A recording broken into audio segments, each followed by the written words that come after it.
But before I do, I'd first like to comment on the news that Justice John Paul Stevens will retire from the Supreme Court at the end of its current term.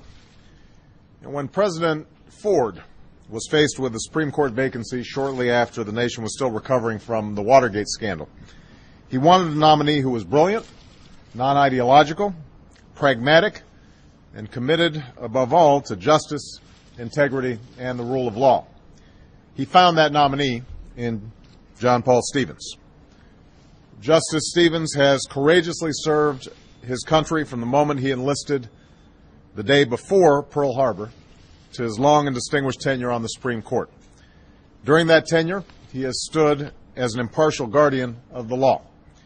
He's worn the judicial robe with honor and humility.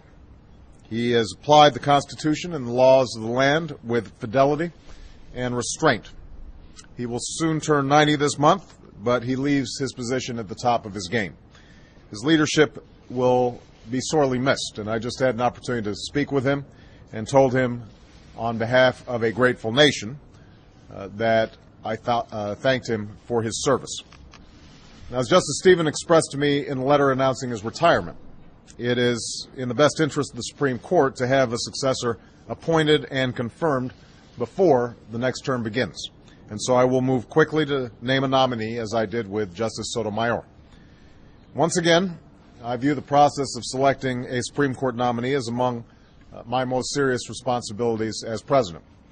And while we cannot replace Justice Stevens' experience or wisdom, I will seek someone in the coming weeks with similar qualities: an independent mind, a record of excellence and integrity, a fierce dedication to the rule of law, and a keen understanding of how the law affects the daily lives of the American people.